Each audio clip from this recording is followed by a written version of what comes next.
시청자 여러분 안녕하십니까. 시사반장의 정신동입니다. 강원도가 1395년 지명을 정한 지 628년 만에 강원특별자치도라는 새 이름을 얻고 미래산업 글로벌 도시 조성을 목표로 지난 6월 11일 공식 출범했습니다. 오늘 시사반장에서는 특별자치법 내용을 자세히 들여다보고 어떤 개선 과제가 있는지 살펴보겠습니다. 먼저 패널 소개해드리겠습니다. 강원평화경제연구소 나철성 소장 나오셨습니다. 반갑습니다. 국립강릉원조대 국제통상학과 김영식 교수 나오셨습니다. 네, 안녕하세요. 현재 시행 중에 있는 강원특별자치도 설치 등에 관한 특별법이 일부 개정이 아니고 전부 개정이 되어서 강원특별자치도 설치 및 미래산업 글로벌 도시 조성을 위한 특별법으로 변경되었습니다. 법제처 공식 약칭은 여전히 강원특별법이라고 하는데요. 이 법률 전부 개정안이 지난 5월 25일 국회 본회의를 통과하고 약 1년 후인 내년 6월 8일부터 시행이 된다고 합니다. 이에 대한 두 분의 총평부터 들어보겠습니다. 소장님. 예, 628년도 만에 변화이기 때문에 말 그대로 역사적인 변화다라고 커다란 의미를 좀 가지고 있고요. 그런 과정 속에서 이번에 변경된 내용들을 보자고 한다면은 지난 지방선거 과정 속에서 이게 쟁점이 되면서 두 차례 개정 과정들을 밟지 않았습니까? 성과적인 측면이라고 하면은 그 자체가 명칭이 변경된 것 자체가 새로운 강원도의 출발을 알리고 있다라고 하는 그런 의미를 좀 부여할 수 있을 것 같은데요. 그럼에도 불구하고 내용을 들어가 보자고 한다면은 이 지방자치의 핵심적인 지방자치에 대한 특례, 미래산업 글로벌 도시라고 하는 새로운 명칭이 붙었는데 거기에 걸맞는 내용을 담은 부분들이 좀 부족한 부분들, 아쉬웠던 부분들은 관광이랄지 문화랄지 관련된 내용들 같은 경우는 아직 특례에 전혀 반영되지 못한 측면들 같은 경우에는 여전히 과제로 남고 있다, 이렇게 좀 일단 말씀드리고 싶습니다. 예, 어쨌든 명칭 자체가 변경된 것에 큰 의미가 있고 특례 내용도 조금 부족하지만 앞으로 과제가 있긴 하지만 그 자체로 의미가 적지 않다라는 평가를 해주셨습니다. 교수님 어떻게 평가하세요? 저는 이름 바뀐 게 중요하겠습니까? 628년 동안 강원도라는 지명을 사용했다는 것은 의미가 있는 거잖아요. 그래서 저는 오히려 강원도라는 이름을 버리는 것이 오히려 이상하지 않을까. 역사라는 것은 지켜가는 거거든요. 그래서 저는 강원도가 강원특별자치도가 돼서 새로운 어떤 변화나 이런 것들이 존재하지 않는 이상에는 저는 강원도 얼마나 아름답고 좋습니까? 근데 그게 바뀌었다 그래서 사람들이 너무 많은 것들을 요구하거나 너무 기대가 커지거나, 저는 지금 내용들을 보니까 별로 바뀔 게 없을 것 같아요. 사실 민간인 일반 도민들은 별 반응이 없을 것 같고요. 단지 하나 이제 기업이나 아니면 이제 사업하시는 분들이나 이런 분들이 앞으로 이제 어떤 역할을 하고 또 지역 발전에 얼마큼 기여할 수 있을 것인가 하는 것들을 고민해 보면은 좀 이제 기대가 없지 않아 있다, 이렇게 보여지는데, 사실은 글쎄 강원도가 앞으로 어떻게 이끌어 갈지, 만들어 갈지 하는 것들에 우리가 좀 더 관심을 가져야 되지 않을까 하는 생각은 드는데, 그럼에도 불구하고 여전히 소문난 잔치에 먹을 게 없을 거다라고 저는 생각합니다. 예. 현행법이 23개 조문인데 이거 너무 내용이 없는 거 아니냐 해서 강원도와 허영 의원이 총 137개 조문을 담고 있는 개정안을 제출을 했고, 최종 통과된 개정 법률은 총 84개 조항을 담고 있다고 합니다. 올해로 17년째를 맡고 있는 제주특별자치도는 출범 당시에 제주특별법이 363개 조문이었고 6차례 개정을 거치면서 현재는 481개 조문으로 증가했다고 합니다. 이 제주도 케이스와 좀 비교해 보면 강원특별법의 내용은 좀 여전히 부족한 거 아니냐라는 시각이 있습니다. 교수님, 여기에 대해서는 어떻게 생각하십니까? 제주도 같은 경우에도 제가 알기로 6차 개정안까지 발의한 걸로 알고 있거든요. 그럼에도 불구하고 또 준비하고 있대요. 그러니까 강원도 같은 경우에도 1, 2차 개정안에 포함이 안 된 것들 앞으로 지속적으로 준비해가지고 아마 통과시킬 겁니다. 그게 중요한 것은 뭐냐면 우리 지역에 맞는 조항들, 필요한 조항들을 어떻게 발굴하고 찾아내가지고 이러한 것들이 실질적으로 강원도 발전에 어떤 역할을 할 수 있느냐 하는 것들에 좀 포커스가 맞춰줘야 된다 하는 생각이 드는데, 사실은 지금 이제 강원도가 필요한 것들이 많이 있음에도 불구하고 이번에 빠진 것들이 많아요. 그중에 이제 대표적인 것이 이제 자치법에 관한 거거든요. 예. 그런 조항들이 이제 많이 있지만은 하나도 전부 다 이제 통과가 되지 않았어요. 그래서 이러한 것들은 강원특별자치도에서 강원도가 어떻게 정체성을 가져가느냐에 상당히 중요한 것인데 알맹이가 빠져버린 거죠. 뭐 그거에도 방금 이제 나 소장님이 얘기한 것처럼 뭐 관광 관련되는 것들, 그다음에 DMZ, 뭐 여기에 관련되는 것들, 뭐 다양한 것들이 많이 있습니다. 그래서 이러한 것들을 자치단체들이 좀 잘 발굴해 가지고 3차 개정안에서는 다 포함이 되고 이것이 통과될 수 있도록 뭐 이렇게 해야 이제 강원도가 강원특별자치도로서의 자리를 잡는데 중요한 역할을 할 수 있다고 생각합니다. 예, 강원특별자치도라는 이름에 걸맞게 가장 중요한 것은 도대체 어느 정도 자치권을 부여할 것인가 이 문제일 것 같습니다. 소장님, 자치권 강화와 관련된 특례들은 어느 정도 이번에 통과됐다고 평가하고 계십니까? 예론되지만 통과된 게 없습니다. 최초 법안이 지난 5월 29일에 지난해 통과될 때 24개 법안이 통과됐었는데요. 실제 앞뒤에 모두하고 결을 뺀다고 한다면 알맹이 있는 부분들은 없었거든요. 그렇기 때문에 작년 8월 달에 지방자치 특례와 관련된 지원위원회가 구성이 됐었고 다양한 활동을 했었는데요. 중요한 부분들은 강원도가 국회의원 허영우원과 함께 올해 2월 달에 137개 강원도 2차 전부 개정안이라고 해가지고 제출했던 부분들입니다.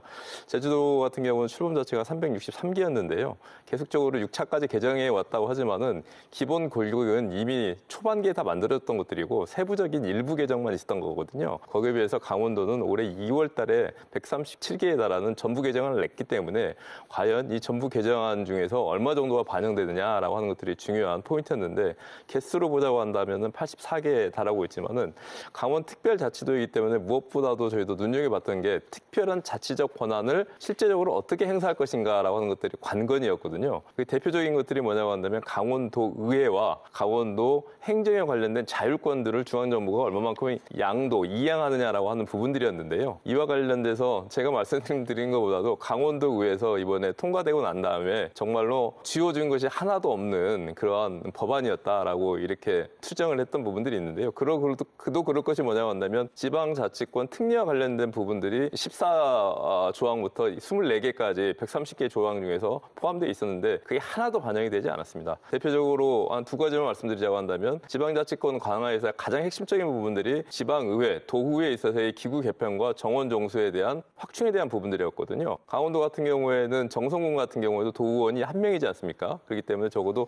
2명 정도는 돼야 된다. 그리고 의회 기구 같은 경우에도 자율스럽게 확충하거나 폐쇄할 수 있는 이런 자율권들을 부여해야 된다라고 하는 부분들이 있고 이건 실제 제주도에서도 현행 진행되고 있는 부분들이거든요. 예. 이러한 내용들이 전혀 반영되지 않았던 부분들 그리고 또 교육 일각에서 제기하고 있는 현재 교육감과 도지사의 런닝메이트 같은 선거 제도의 개편 같은 경우에도 자율성들을 강원도에 좀 줬으면 좋겠다라고 요구를 했었는데 이러한 부분들도 전혀 반영되지 않고 또한 최근 실시되고 있는 정책지원관 제도 같은 경우에도 지금 의원 2명에서 1명을 보좌하는 이러한 형국이거든요. 이 정책보좌관제는 제주 특별자치도에서 먼저 실시했던 내용들입니다. 그렇기 때문에 강원도 같은 경우에도 동일하게 의회의 정책 기능을 높이기 위해서 부여해달라고 했는데 하나도 반영되지 않았던 부분들 같은 경우에는 매우 아쉽기 때문에 특별자치도로 출범했지만은 핵심인 특별자치행정과 관련된 내용들이 이번 조항에는 담겨있지 않은 부분들이 매우 아쉬움으로 남고 있습니다. 예. 그러니까 제주도 같은 경우에도 처음부터 다 반영이 된 것은 아니었어요. 그렇기 때문에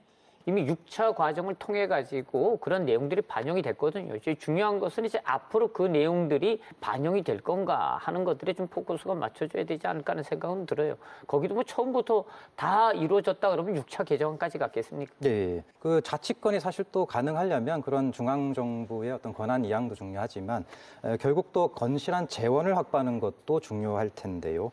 이것을 보장하는 재정특례 이런 것이 좀 더 뒷받침돼야 된다라는 견해가 있는데 여기에 대해서는 어떻게 생각하십니까? 외람되지만은 2차 개정안 그 자체에도 이 재정에 관련된 각종 특례 부분은 아예 포함되어 있지 않았습니다. 재정에 대한 부분들은 3가지가 반영이 돼야 올곧게 설 수가 있습니다. 첫 번째는 보통 교부세에 대한 부분들을 강원도에서 어떻게 정률적으로 지원할 것인가라고 하는 부분들이고 두 번째는 균특회계라고 하는 균형발전 특별회계에 관련된 부분들을 강원도에게 얼마만큼 부담 지우게 할 것인가라고 하는 부분들이고 세 번째는 각종 기금에 대한 부분들입니다. 보통 교부세와 관련된 부분들 같은 경우에는 현재 제주도 같은 경우에는 보통 교부세의 전체액의 3%로 정액으로 해서 지불하도록 되어 있거든요. 초기에 저희가 요구를 했던 것들은 교통교부세가 강원도에 5% 정도는 반영이 돼야, 왜냐하면 안 되면 제주도하고 인구수 비례가 있고 또 면적 대비가 있기 때문에 반영이 돼야 된다라고 얘기를 했지만, 이와 관련된 논의는 현재까지 아예 진행이 되지 않고 있고, 이번에 통과안 자체에도 어떤 부분도 담겨 있지 않습니다. 예.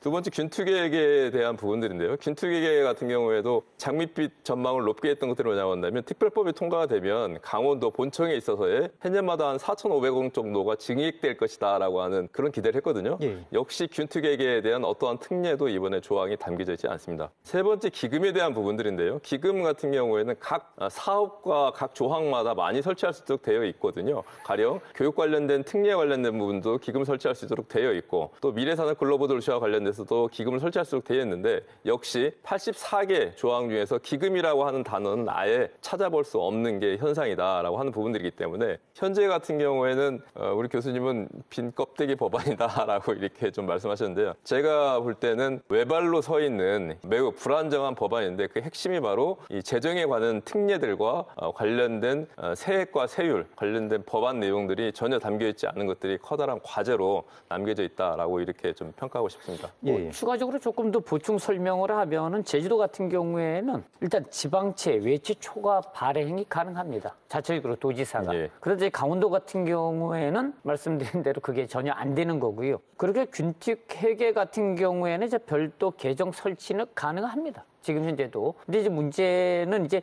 이것을 선치하는 과정 내에 우리 같은 경우에는 이제 국가균형발전법에 포함이 안 돼 있는 거죠. 제주도는 이제 그걸 포함을 시켰다 그러더라고요. 그래서 그런 차이들이 있는데, 앞으로 이제 3차 개정안에는 지금 말씀하신 그런 내용들이 좀 포함이 돼야 될 것 같고요. 그 다음에 또 하나는 이제 재정 문제인데, 아시겠지만 강원도는 전국 광역시도 중에서 자립도가 가장 낮은 도잖아요. 그러다 보니까 사실은 이제 중앙정부로부터 이제 의존을 많이 할 수밖에 없는 거고, 교부금을 가지고 우리가 이제 생활해야 되는 이런 입장인 거거든요. 그러니까 처음에 얘기한 것처럼 특별자치도가 의미가 없다는 게, 뭐 사업을 하려고 그러면 돈이 있어야 되잖아요. 그러니까 돈이 없으니까 매일 이제 국회라든가 중앙정부가 가지고 돈 좀 달라고 이제 막말 나오면 이제 구걸을 해야 뭘 하나 얻어먹고 살 수 있는 이런 형편이라고 한다 그러면 특별자치도 의미 없어요. 뭐 돈이 있어야지 뭘 하지. 네, 한 가지 좀 덧붙여 말씀드리자고 한다면, 6월 10일 날 특별자치도가 이제 출범을 했는데요. 현재 법안 내용을 보자고 한다면은 특별자치도가 출범했음에도 불구하고 단 한 명의 공무원도 징계갈 수 있는 권한을 반영한다거나 예산 한 푼, 1원 한 장도 징액되는 이러한 내용들이 반영되어 있지 않는 게 문제거든요. 예. 그렇죠. 초기에 특별자치도를 준비를 할 때 허영 의원이 평화특별자치도를 제출했었는데요. 이때 어떻게 도민들에게 있어서의 이와 관련된 법안들에 대해서 선전했었냐고 한다면, 통과될 경우에는 보통 교부세만 한 30조 정도 5년 동안 늘어날 것이다라고 이렇게 얘기를 했거든요. 해년마다 5조씩 늘어나는 부분, 5조에서 6조씩 늘어나기 때문에 현재 강원도 예산이 9조인데 5조에서 6조가 해년마다 늘어난다고 한다면 정말로 일변하게 되는 그런 커다란 기대를 가지고 준비를 했었는데, 이러한 부분들이 반영되지 않다 보니까 실 내용을 아는 사람들에게 있어서는 평가가 갈수록 박해졌던 거 아니냐라고 하는 말씀을 좀 드리고 싶습니다. 자치권 부분도 굉장히 아쉬운 게 많은데, 재정과 관련해서도 갈 길이 멀다라는 생각을 하게끔 별로 반영이 거의 안 된 것 같습니다. 어쨌든 개정이 됐고요. 전부 개정안 주요 내용을 살펴보면 산림, 농업, 환경, 군사 이 4개 분야의 규제를 완화했다고 합니다. 이 부분에 대해서 하나씩 이야기를 진행해 보도록 하겠습니다. 먼저 접경 지역에 관한 부분이 궁금한데요. 이 접경 지역 관련된 특례에 있어서는 그래도 상당한 진전이 좀 있었다라는 말이 있는데, 소장님 어떻게 보고 계십니까? 어찌 됐든지 간에 접경 지역 관련된 부분들 같은 경우에는 가장 커다란 게 국방계획 2.0으로 대표되는 현재 군부대에 있어서의 통합과 이전에 대한 부분들이거든요. 대표적으로 화천이랄지 양구 같은 경우에는 이 사단 자체가 이전을 하게 되면서 지역 경제에 정말로 막대한 영향을 미쳤던 것들이고, 더 중요한 부분들은 이전 부지가 어마어마하게 크지 않습니까? 군대 갔다 온 사람들은 뭐 알 수 있을 텐데요. 특히 이 접경 지역에 있어서 사단 규모는 어마어마하게 큽니다. 그래서 이 사단이 이전하고 난 뒤에 그 지역을 어떤 용도로 개발할 것인가라고 하는 것들은 매우 중요한 과제로 현재도 남아있는 부분들이거든요. 이와 관련된 그 개발과 구상과 계획 부분들은 이전까지만 하더라도 국방부가 전체 다 관할하고 있었고, 관련된 권한들을 강원도에 주지도 않고 정보도 공개하지 않았습니다. 그런데 이번에 통과된 특자법에 의한다고 한다면은 이와 관련된 사항이 발생할 경우 국방부 장관은 특별자치도 도지사와 함께 협의를 해서 관련된 내용들에 대해서 구상을 함께 하도록 이렇게 되어 있는 부분들 같은 경우에는 이전과 다르게 커다란 성과로서 좀 보이는 측면들이 있습니다. 군부대가 이제 이전에 했을 때 그 남아있는 부지 개발하는 것, 예전에 국방부가 단독을 하던 걸 그래도 강원도에 이제 협의를 해야 된다 말씀이신 거네요. 예, 그렇습니다. 그동안 국방부와 갈등을 빚었던 문제가 바로 군납 수의계약 문제입니다. 접경 지역 군부대에서는 그 지역에서 생산되는 농축산물을 수의계약 방식으로 우선 구매해야 되는 거 아니냐는 요구가 있었는데 이번에 개정 법률은 그런 면에서는 좀 아쉽다, 약간 반쪽짜리다라는 평가도 있는 것 같습니다. 소장님 이거 어떻게 평가하고 계십니까? 예, 접경 지역에서 가장 커다란 그 민생 관련된 현안이 됐던 게 최근 3, 4년 동안 이 군납 수의 계약에 관련된 부분들이었습니다. 예전 같은 경우에는 계속적으로 우선 구매들을 국방부하고 해왔기 때문에 지역의 농축산물 산업에 미친 영향이 막대했던 부분들입니다. 근데 뭐 기억하실지 모르겠지만 몇 해 전에 이 군납 관련돼서 군 급식 관련돼서 수많은 사건들이 좀 터지게 되면서 이것들을 국방부에서 일괄 수의 계약이 아니라 전체 자유 공쟁 입찰로 이게 맡기게 되면서 강원도가 직격탄을 받았게 됐던 것들이죠. 지난 지방 국회의원 선거에서도 가장 커다란 현안이 떠오르게 있었는데요. 이번 같은 경우에도 그렇기 때문에 강원도 접경 지역, 군 지역 같은 경우는 이 강력하게 수의 계약을 유지할 것들을 법조문에 강제해야 된다라고 하는 그런 요구가 강했었거든요. 그런데 실제 54조 이 특별법에 이번에 반영된 걸 보면 국가는 수의 계약을 할 수 있다라고 하는 수의 계약이라는 단어가 들어가긴 들어갔습니다. 그런데 문제는 할 수 있다라고 하는 임의 조항으로 규정함으로 인해 가지고 지금하고 별반 차이가 없는 현상 유지 수준에서 된 부분들에서 매우 아쉬운 부분들이 있는데요. 그럼에도 불구하고 법조문 안에 어찌됐든지 간에 수의 계약이라고 하는 계약 방식이 면기가 된 부분들이고 관련된 내용들 같은 경우에는 강원도와 접경 지역 군민들이 이후에 있어서 어떻게 대응하느냐에 따라서 내용적으로 따낼 수 있는 부분들이 많기 때문에 관련된 부분들은 우리 강원특별자치도의 역할에 따라서 상당 부분 유지될 수도 있는 가능성은 열려 있다. 이렇게 좀 평가하고 싶습니다. 수의계약 형식으로 우선 구매해야 한다가 아니라 할 수 있다로 이렇게 개정이 되면서 반쪽짜리라는 평가가 좀 있는 것 같습니다만 앞으로 긍정적인 변화를 한번 기대해 보도록 하겠습니다. 그리고 정말 눈여겨봐야 될 부분이 바로 산림, 농지, 환경 분야라고 합니다. 현재 강원도는 바로 이 사항들에 있어서 최대 성과가 있었다라고 지금 보고 있는데요. 특히 이양된 권한 중에 눈에 띄는 것이 바로 환경영향평가입니다. 시, 군 그리고 민간 시행사업에 대한 환경영향평가 권한이 도지사에게 이제 넘어온다라는 것인데요. 일견 장단점이 있을 것 같습니다. 어떻게 평가하고 계십니까? 장단점이 워낙 맞습니다. 첨예한 이 사안이라서요. 정말로 강원도 하기 다릅니다라고 이렇게 말씀드릴 수밖에 없을 것 같은데요. 환경영향평가에 대한 권한, 그거는 환경부의 막강한 권한이었던 거, 실제 원주지방환경청에서 이와 관련된 부분들을 행사하고 있었던 것들이죠. 어찌 됐든지 간에 환경영향평가와 관련된 권한이 강원도로 넘어온 건 맞습니다. 대신에 이게 뭐냐고 한다면 앞으로 3년 동안 한시적으로 시행하고 난 이후에 강원도가 잘한다고 한다면 계속 주고 그렇지 않다고 한다면 다시 국가가 가져가겠다라고 하는 단서 조항이 있음을 우리 도민들이 좀 확인을 해야 될 것 같은데요. 이 환경영향평가가 너무로 인해 가지고 현재 환경지방청에서 하고 있는 400여 건에 달하는 권한이 강원도로 이양되는 걸로 이렇게 좀 추계가 되고 있거든요. 환경영향평가 같은 경우에는 다양한 요소들이 있는데요. 환경영향평가 외에도 자연경관평가, 그리고 기후변화 환경평가, 그리고 건강영향평가 이러한 부분들 같은 경우에 강원도에 전부 다 이전이 됐다라고 하는 부분들은 매우 중요할 것 같습니다. 단적인 예로서 오색 케이블카 같은 경우에도 계속적으로 중앙정부하고 충돌이 있었던 것들이 강원도 도지사가 권한을 가지고 있지 못했기 때문에 이러한 문제가 발생했다라고 이렇게 이제 평하시는 분들이 있는데요.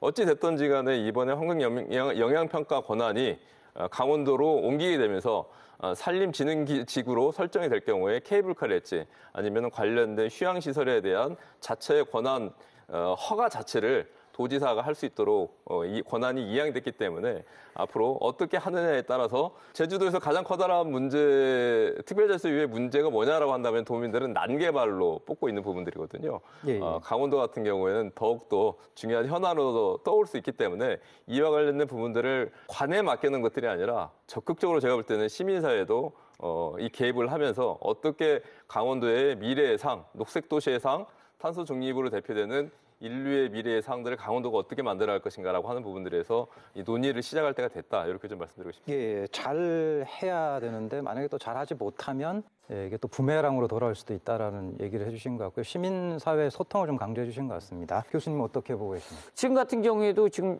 주문진에 이제 산업 폐기물 처리장 들어온다 그래가지고 벌써 난리 치잖아요. 사실 도지사가 지역경제 활성화 뭐 여러 가지 명분으로 해가지고 도장 찍으면 그로 끝나는 거예요. 그럼 지역 주민들은 어떻게 될까요? 그 피해를 우리 자손 대대로 지고 갈 수밖에 없는 이런 환경이거든요. 그래서 허가 준 건 좋은데 문제는 이러한 것들을 어떻게 운영 관리할 건지 하는 것들은 더 큰 조례와 더 많은 이제 논의들을 통해서 이루어져야 된다라고 생각합니다. 예, 지금 이제 양양 이제 그 케이블카도 비슷한 거거든요. 대청봉에 케이블카를 놔야 되느냐 말아야 되느냐 40년 동안 이제 우리가 논의해 왔지 않습니까? 어쨌든 이제 지금 놓는 거로 다 결정이 됐어요. 그러면 앞으로 이것을 어떻게 관리할 거냐가 훨씬 더 중요해요. 예, 예. 그러니까 이런 것들이 좀 명심해야 되지 않을까 하는 생각이 듭니다. 예.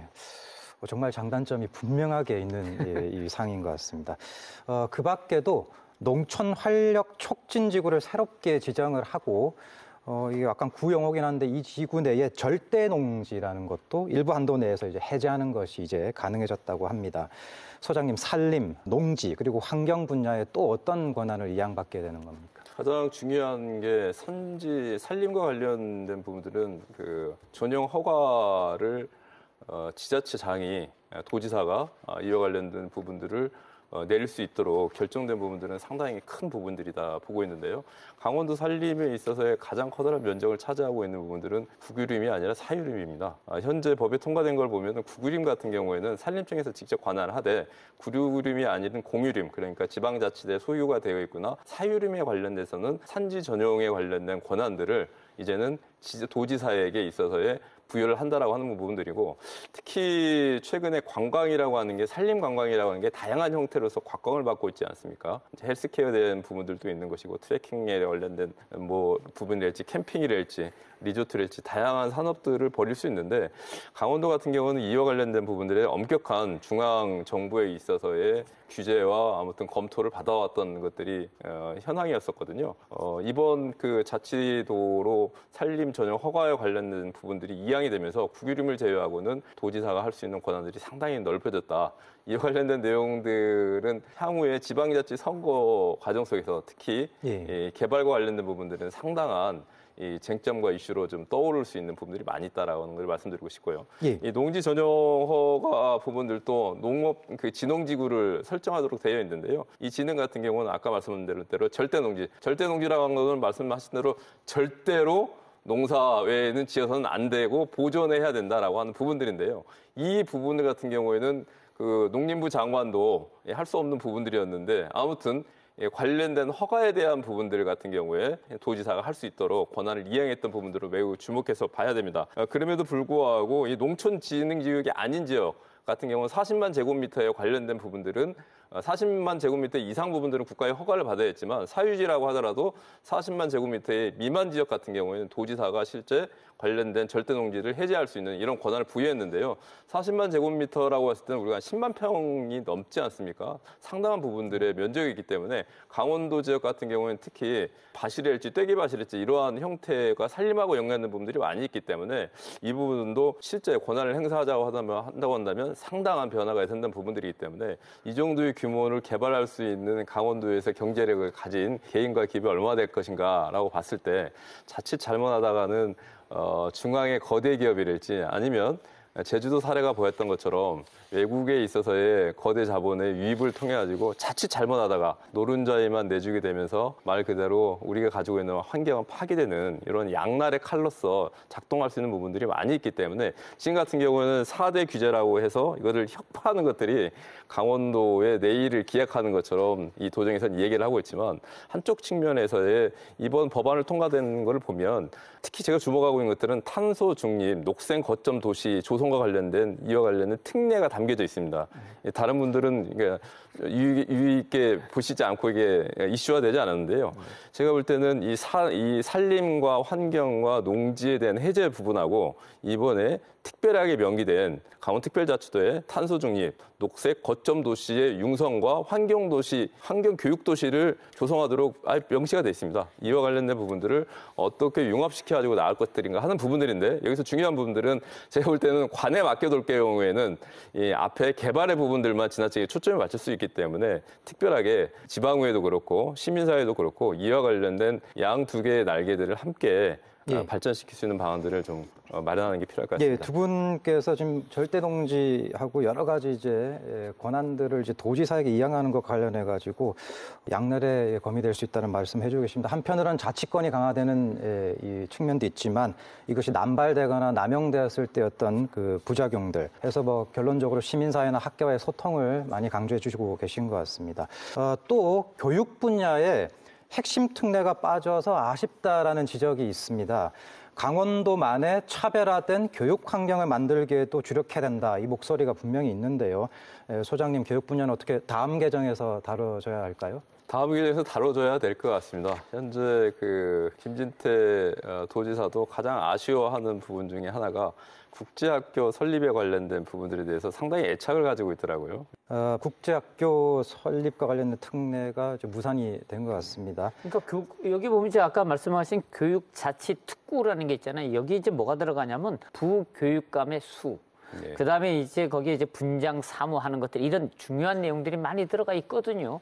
근데 지금 이제 이게 전부 다 이제 시행이 안 되게 되니까 이런 내용들을 추진할 수가 없는 거죠. 짧게만 한 가지 말씀드리면 예. 강원도가 당면한 가장 커다란 이유가 지역 소멸 아닙니까? 지역 소멸에서 가장 핵심이 학령 인구의 감소라고 하는 부분들이고 이게 분교와 폐교로 이루어지면서 악순환이 계속되고 있는데요. 강원도 같은 경우는 교육 특례를 통해 가지고 교사의 정원의 문제, 학교 운영에 관한 문제들을 해소하지 않는다고 한다면 현재 방도가 없는 거거든요. 대표적으로 현재 특별자치도 이번에 교육 특례가 포함이 됐다고 한다면 양양 같은 경우는 교육지청이 없지 않습니까? 양양 같은 경우는 교육지원청을 설립할 수 있었던 부분들인데 관련된 내용들이 포함되지 않다 보니까 중앙정부에서 엄격하게 하고 있는 교원 정수랄지 학생 정수랄지 이러한 부분들이 묶여져 있기 때문에 강원도 특성화에 맞는 교육이 현재 발현될 수 없는 조건입니다. 그러한 부분들을 정치권에서도 각별하게 챙기면서 향후의 부분들은 반영될 수 있도록 하는 게 중요할 것 같습니다. 지역 인구 감소 문제를 해결하기 위해서도 이 교육 분야의 특례가 절실히 필요하다라고 강조해 주셨습니다. 어쨌든 이번 개정은 4대 규제 혁파에 중점을 뒀는데요. 지금 변경된 법률명에서도 드러났다시피 다음 개정의 주요 방향은 미래산업 글로벌 도시 비전에 구차해 두고 준비 중에 있다라고 강원도가 이렇게 밝혔습니다. 다음 개정안에 반영시켜야 될 특례 또 어떤 것들이 있을까요, 소장님? 이건 뭐 하나의 책자를 가지고 우리가 시사반장을 한 번 더 해야 될 것 같은데요. 미래산업 글로벌 도시라고 하는 것은 첫 번째 1차 통과는 아예 이름 자체가 없었습니다. 그 개정안에 들어간 거는 이번에 2차 개정을 하면서 이름이 들어간 부분들인데요.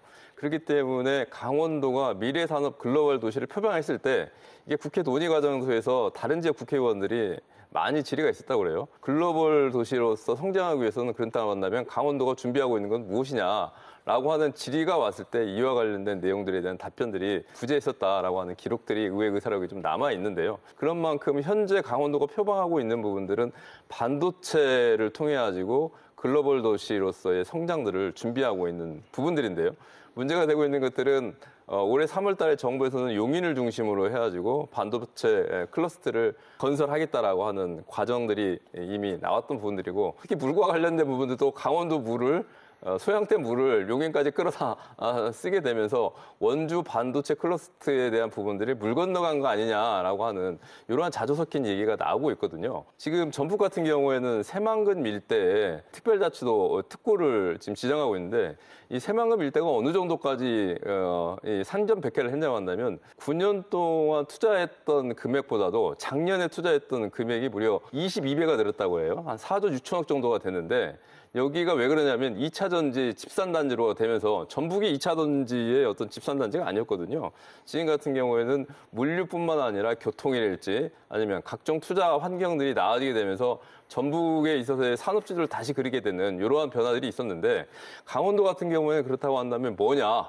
참 복잡한 생각이 듭니다. 관광 글로벌 산업도시로서의 성장할 수 있는 우리 나름대로의 핵심 산업이 무엇인가라고 하는 것들을 1차적으로 먼저 저희가 발굴보다도 합의를 통해 가지고 어떤 중심을 가지고 나을 것들인가가 하는 것들이 중요한 것들이지 현재 강원연구원에서 제출하고 있는 것처럼 18개 시군에서 모두 다 자신네들이 있어서의 경쟁력이 있는 ICT를 중심으로 하고 싶은 산업을 중심으로 가지고 해달라고 할 경우에는 여전히 이와 관련된 부분들은 다 보일 수 있는 부분들이기 때문에 먼저 종목 선정, 산업에 대한 구체적인 선별 작업들이 우선되는 것들이 필요하다라고 하는 선처적 말씀을 좀 드리고 싶습니다. 방금 전에 좀 답답하다는 말씀까지 좀 해주셨는데요, 교수님. 미래 산업 도시 그리고 글로벌 도시 이 두 가지 키워드인데 이 앞으로 이 비전을 구체화해야 한다고 하는데요. 어떻게 해야 되는 겁니까? 일단 이제 처음에 이제 미래 산업 글로벌 도시라고 했을 때 생각하는 게 강원도에 미래 산업이 있느냐.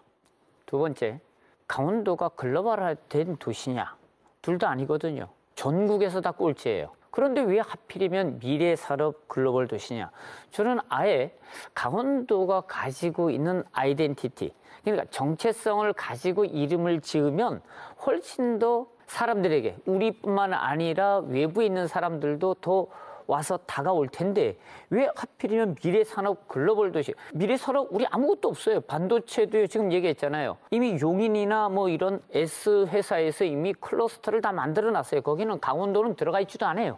예. 근데 왜 하필이면은 우리가 뭐 반도체까지 그냥 남이 하는 건요 우리가 굳이 안 가져와도 돼요. 제일 바보 같은 게 남이 한 거 따라했다 망하는 경우예요. 그거보다는 내가 잘하는 거 우리가 잘할 수 있는 것을 하는 것이 훨씬 지역 발전에 도움이 되는 것이다 라고 저는 생각하거든요. 그러니까 남이 하니까 따라한다? 아니 기반이 안 돼 있는데 그걸 언제 따라할 거예요? 그 수많은 자본 투자 자금 누가 마련할 거예요? 어떻게 마련할 거예요? 기업은 생각도 없어요. 그게 정치적으로 해결될까요? 기업인이 바본가요? 글로벌 도시. 강원도에 외국인이 몇 명이나 왔다 갈까요? 그리고 강원도에 외국을 관통하는 소위 이제 뭐 예를 들어서 국제공항이랄지 아니면은 뭐 배를 타고 왔다 갔다 크루즈라든지 뭐 있어야 되잖아요. 양양 국제공항 지금 문 닫았어요. 국제공항도 없다니까요, 이제. 그런데 뭔 글로벌을 하겠다는 거예요. 외국인은 많아요. 무슨 외국인?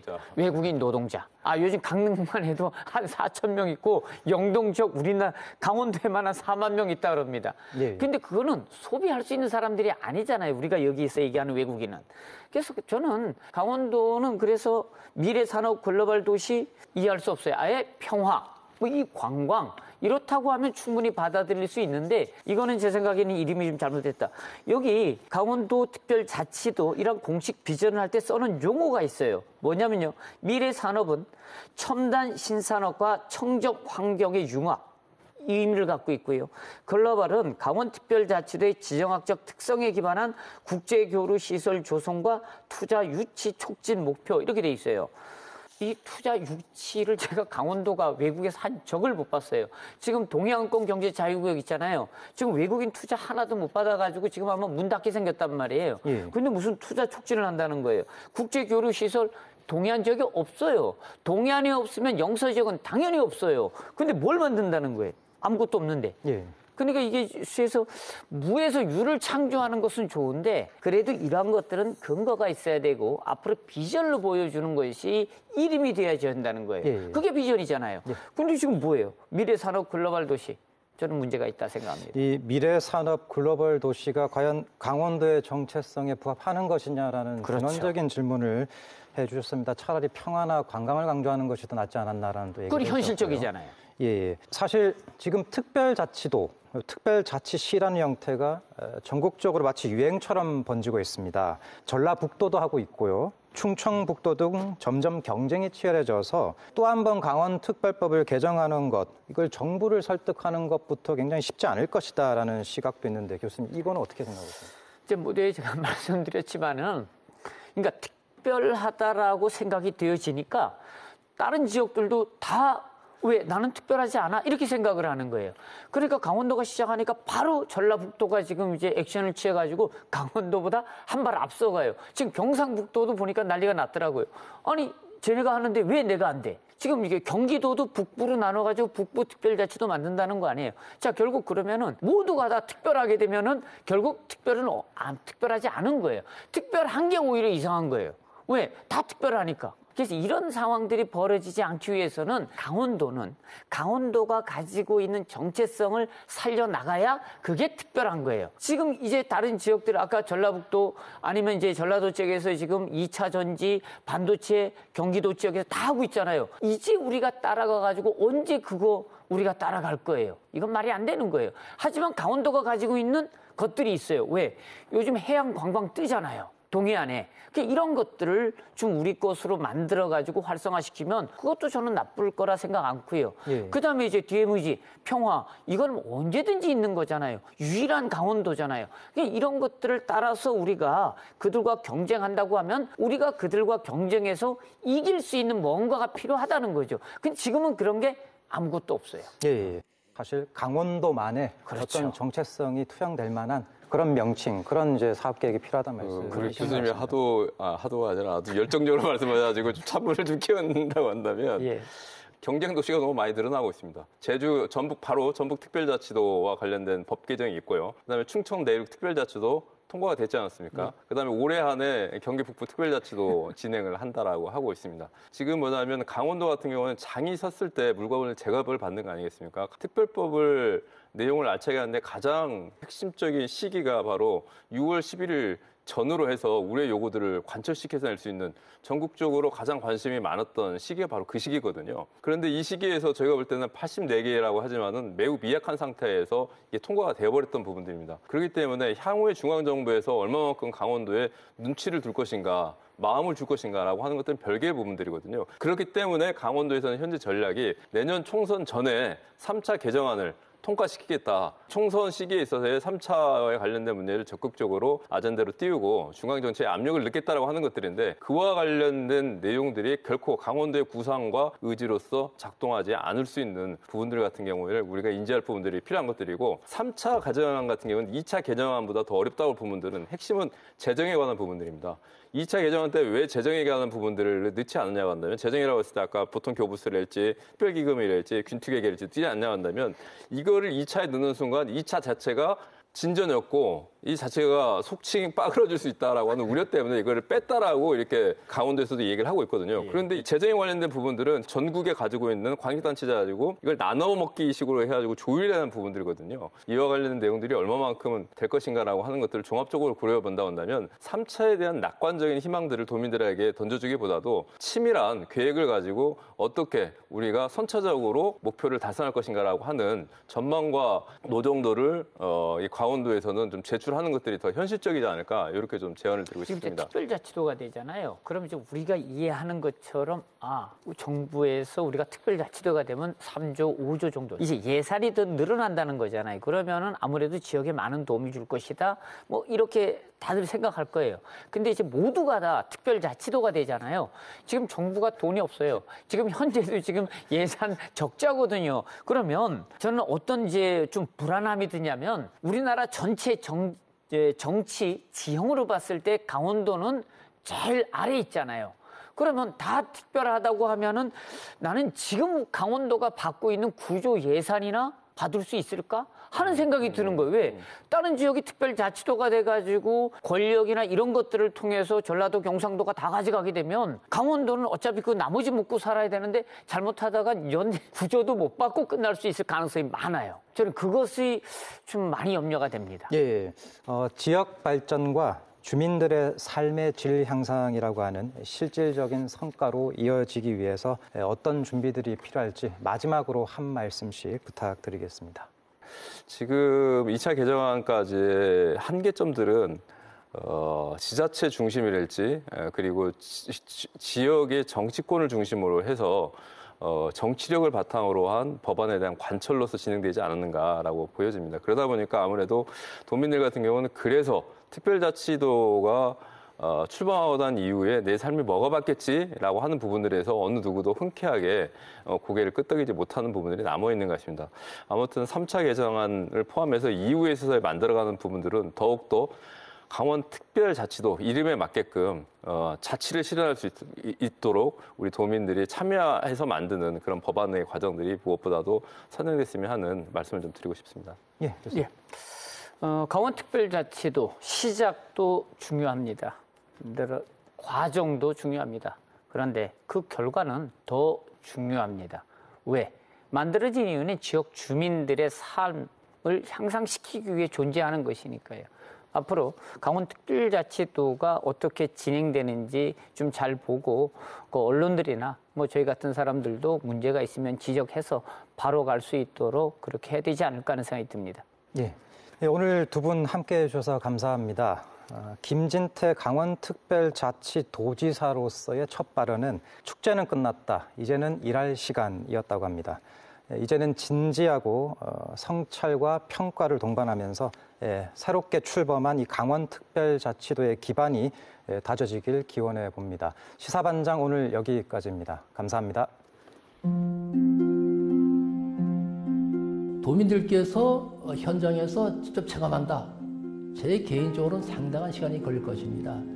5세 케이블카의 경우가 이제 올해 착공하고 2년 후에 완공되면 그러면 그 5세 케이블카가 운행됨으로써 느끼는 체감 효과는 우리 양양군민 전체 느끼기까지도 시간이 많이 걸릴 것입니다. 그러니까 저희는 이번에 저희가 이제 권한 가져온 대부분이 어떤 도민 개인에 대한 어떤 권한이 아니고 어떤 지구를 지정해서 지구 내에서 어떤 권한을 이양받음으로써 종합적으로 이렇게 혜택이 가도록 했는데 그렇게 하다 보니까 많은 또 실제 체감이 좀 낮았다고 봅니다. 그리고 또 이번에 또 하나는 우리 강원특별법 개정안에서 동해안 관련돼서는 상당히 많이 빠진 부분, 그 부분에서 너무 아쉽게 생각합니다. 이런 부분들은 3차 개정 시에 반드시 이 부분을 넘어서 우리 도민들께서도 특히 영동 지역의 도민들께서 체감할 수 있도록 이렇게 할 계획이고요. 이 법을 통해 가지고 얼마만큼 국가 예산이 지원될 수 있는가 이렇게 물어봤어요. 그랬더만 5년간 한 30조 6천억 정도가 잘만 하면은 강원도의 예산 지원으로 갈 수 있다. 이런 답변을 받았어요. 근데 그거는 그냥 주어지는 것이 아닙니다. 이 특례를 강원도청과 18개 시군은 얼마만큼 잘 활용하는 것에 따라서 30조가 오느냐 마느냐 달려 있는 것이죠. 법을 핑계대면 안 됩니다.